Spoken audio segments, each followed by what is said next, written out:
Ouais, donc, je vais aborder du cours, je vous parle justement de vecteur directeur d'une droite.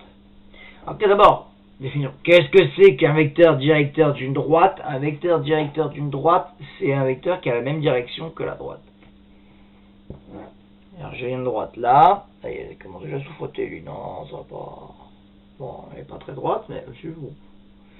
Le vecteur directeur, il va avoir la même direction. Pas terrible, hein, il est pas.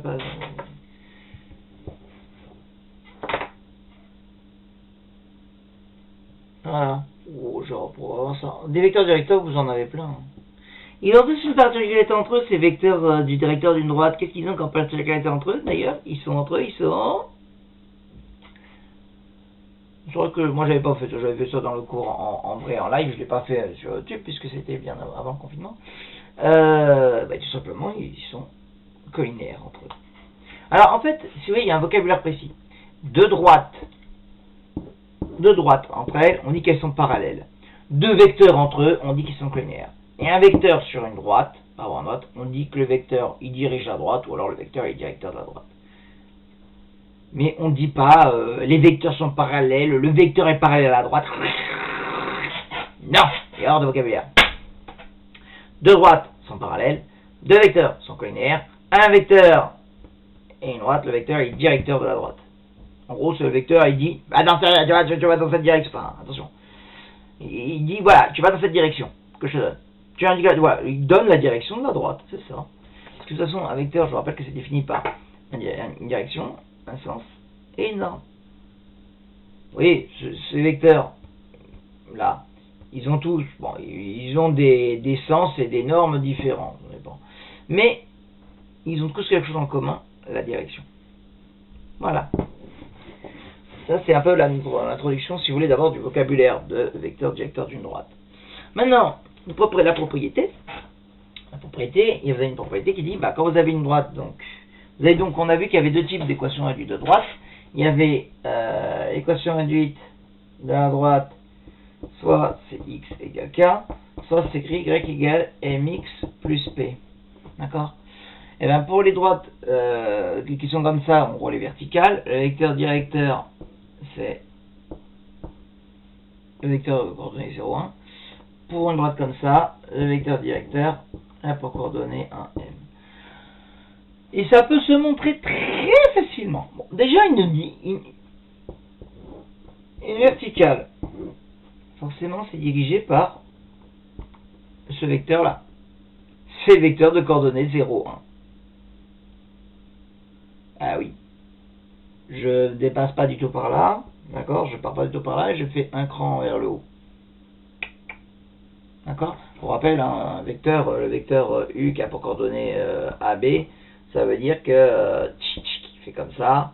Là, vous faites A et là, vous faites B. D'accord? D'accord? Voilà, il est positif là, B, mais je pourrais avoir un négatif en allant par là, B négatif en allant vers bas. Bon, d'accord? Mais c'est ça comment on a le truc. Donc le A forcément vaut 0, et j'ai juste un cran vers le haut pour le B. Ok? Voilà. Donc ça, c'est montré que les verticales, elles ont pour vecteur directeur 0, 1. Maintenant, y égale mx plus p, tout simplement, pour un vecteur directeur de la droite de l'équation y égale mx plus p, je prends le point A qui a pour coordonnées déjà, elle passe par le point A qui a pour coordonnées 0p, et là, donc là je prends P. Bon. Bref. 0. Et si je prends un 1 ici, là, je vais obtenir un point B.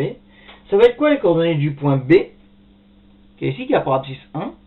Si je remplace x par 1, ça fait y égale m.m plus p.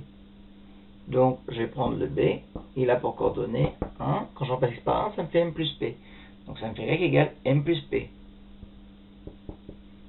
Voilà, il passe pas. Et du coup, le vecteur AB que vous avez là sur la droite, forcément, c'est un vecteur directeur. Donc, on va calculer les coordonnées du vecteur AB. Et regardez, quand on calcule les coordonnées du vecteur AB, ça fait 1 moins 0, 1 moins 0, et m plus p moins p. Voilà, je rappelle la dimension qui a été vue dans le chapitre vecteur, des vecteurs normalement. Hein. Mais les deux bandes, ils doivent l'avoir déjà eu ce chapitre-là. 1 moins 0, ça fait 1. M plus P moins P, ça fait M. Et ben je retrouve le 1M. Qui est donc vecteur directeur à la droite. Ok? Voilà. Quelqu'un a courage avec un quelqu'un, monsieur. Et justement, ça va nous servir à pouvoir tracer des. Ça va nous servir justement à pouvoir tracer des droites à partir de l'équation réduite. Alors, vous vous souvenez, dans le chapitre fonction affine, j'avais donné une méthode pour représenter une fonction affine. Cette méthode, elle est toujours valable. C'est-à-dire que, je vous donne un exemple. Y égale 2x plus 1. Y égale 2x plus 1, bah, j'avais dit, on prend déjà c'est le 1 qui est l'ordonnée à l'origine, donc déjà on passe par le point A de coordonnée 0, 1. Et ensuite, je prenais une autre valeur isolée, par exemple je prends x égale 3, donc si j'ai x égale 3, on calcule y égale 2 fois 3 plus 1, ça fait 6 plus 1, ça fait 7. Donc ça passe aussi par le point de coordonnées 3, 7. Donc après, on avait juste à justement placer donc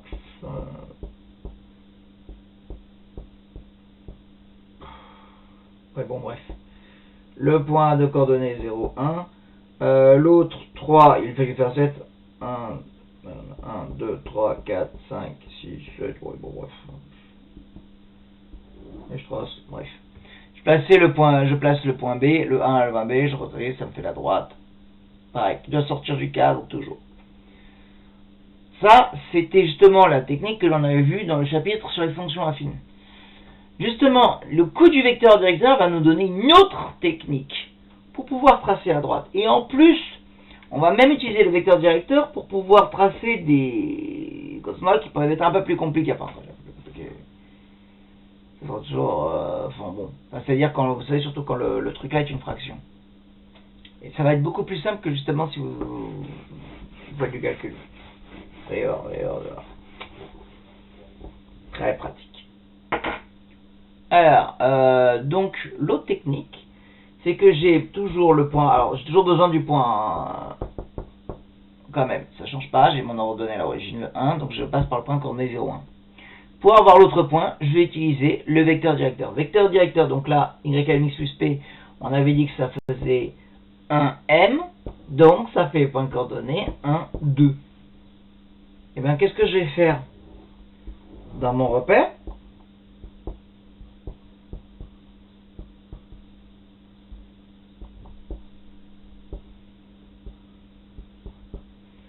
Donc, je pars du point A là.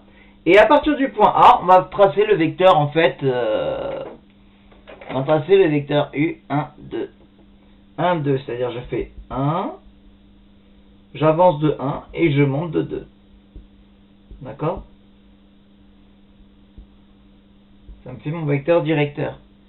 Eh bien, regardez, c'est bon, j'ai le vecteur qui dirige la droite. En fait, il arrive au deuxième point qui est là. Mais à partir de ce vecteur directeur, eh ben, je repasse dessus, j'ai la droite. Il était moche mon truc tout à l'heure, parce que franchement, ouais, faut dire que mon truc il est pas à l'échelle et tout, alors. Voilà, qui c'est qui m'appelle? Tout de suite. Excusez-moi, en plus je sais même plus ce que j'étais en train de dire avec bon bref, avec qui m'a étonné, ouais. Ah oui, donc là je vous ai montré un exemple de justement comment tracer une droite avec un. Maintenant, le truc aussi, là où c'est intéressant, le coup du vecteur directeur, c'est quand vous avez des équations de droite un peu plus compliquées. Comme celle que je vous ai donnée dans le cours, je vais reprendre le même d'ailleurs. Tiens, dans mon cours j'avais pris 2x plus 3, là je dis x plus 1. Oh, pareil. Donc, 5 tiers de x moins 2y, 5 tiers de x moins 2. Je vais prendre celui-ci.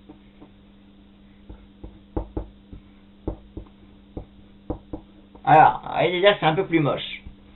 Parce que là, je vais avoir bien sûr toujours le point de coordonnée 0, moins 2, donc l'ordonnée à l'origine là. Mais après, il faut me trouver un autre x. Si vous prenez égal 1, ça fait 5 tiers moins 2, ça sera un truc moche. prendre 1 égale 2, c'est encore un truc 10 tiers moins 2, moche. Bon, avec pour 3, ça serait bien calculé. Mais il y en a, ils vont voir 5 tiers fois 3, je sais que c'est dur à comprendre. Je sais pas si 5 tiers fois 3, de toute façon, on va être obligé de le faire. Mais regardez comment avec le vecteur directeur, cette droite-là, elle va se tracer très facilement. Si je prends donc alors je prends d'abord pour le vecteur directeur, ça va être normalement, donc c'est 1m, ça fait 1 5 tiers. Bon, pour les verticales, je ne ferai pas de comment on trace la verticale, parce que bon, si je fais x égale 3, je prends 3 à l'abscisse et je trace une verticale. Il n'y a pas besoin d'une technique pour ça. Mais pour un truc comme ça, regardez, je prends le vecteur directeur. Maintenant, alors on dit, c'est moche, tiens. Oui, mais n'oubliez pas que les vecteurs collinéaires entre eux sont aussi directeurs. Donc je vais prendre un vecteur V qui pourrait être collinéaire à U et qui va me permettre de... Qu'est-ce que je vais faire? Comme déjà j'ai 5 tiers 3 au dénominateur, je vais prendre le vecteur V qui sera égal à 3 fois le vecteur U. 3 fois ce vecteur. Donc, comme je me divise par 3, je vais multiplier la coordonnée en haut et en bas par 3. 1 fois 3, 3. 5 tiers fois 3. 5 fois 3 divisé par 3. 3 simplifie, il reste 5. Et voilà. C'est-à-dire, je vais prendre... C'est-à-dire, ces deux vecteurs-là, ils sont collinéaires entre eux. Hein. C'est 3 fois U. Donc, ce vecteur-là aussi est directeur de celle-là. J'ai le vecteur de directeur là, donc de coordonnées 3, 5. À partir de là, regardez, ça va devenir ça.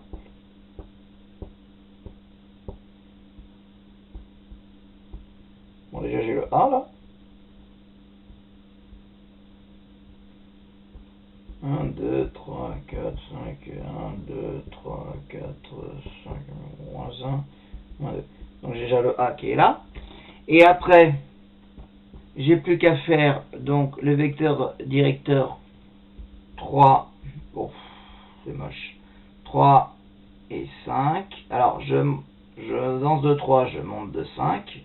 1, 2, 1, 1, ça me fait à peu près l'ordre. Bon, bref.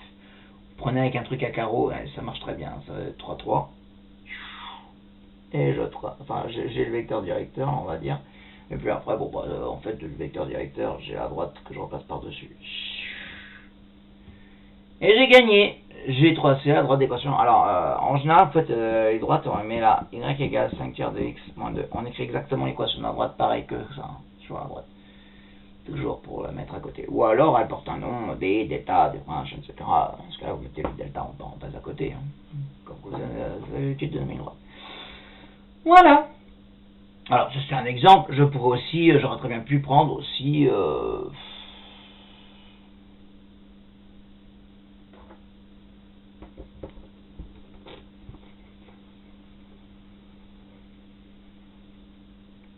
un truc du genre moins un quart de x plus 2. Si j'avais pris moins un quart de x plus 2, bah regardez, je vais prendre déjà le point de coordonnée 0, 2, là, et après, je prends le vecteur u qui a pour coordonnée, non, le vecteur directeur 1, moins un quart, je vais prendre v égale, comme j'ai le 4 là en dénominateur, je vais multiplier par 4. Quand je multiplie par 4, 1 fois 4, 4, et 4 fois ce truc-là, ça fait moins 1 fois par 4, les 4 se simplifient. Enfin, quand vous multipliez par 4, les 4 se simplifient, vous reste juste le numérateur, c'est-à-dire moins 1.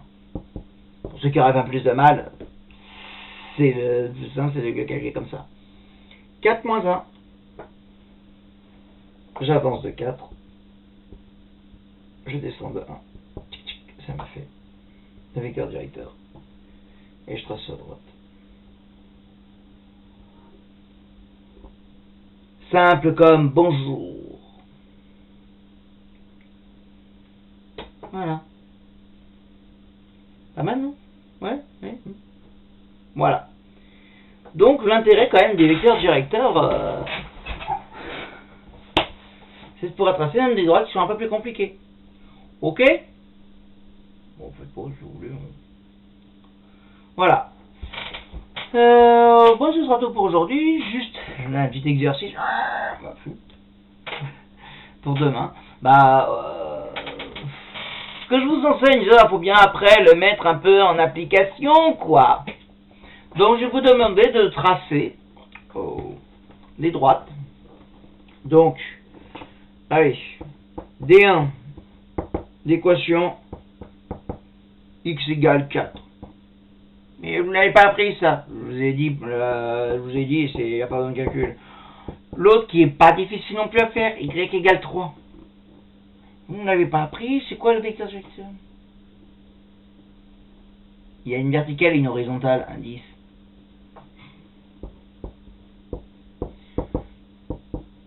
Y égale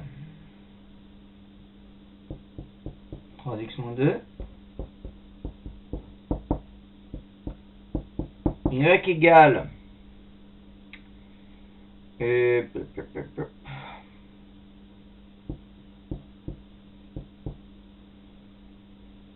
2 tiers de x moins 1. 5 quoi à tracer, monsieur? Bon, oui. Y égale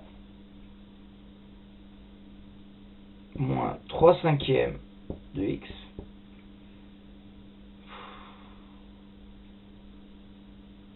plus 4. Voilà.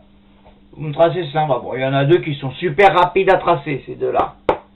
Vous n'avez pas appris comment faire. Bon, voilà, vous l'aurez demain. Si vous voyez vraiment pas, la réponse demain, mais voilà.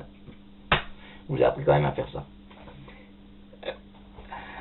Les deux là, c'est du bon sens, quoi. Bon sang. Mais bon, si le bon sens n'est pas dans le commun des mortels, bon, on verra. Ok. Voilà, et c'est tout pour aujourd'hui. Enfin, ça va faire pour demain. Me tracer ces droites-là dans un repère. Bon, je ferai demain, je prendrai un repère avec un vrai quadrillage et tout, etc. pour faire la correction de ces trucs-là, je vous rassure. Allez, à demain.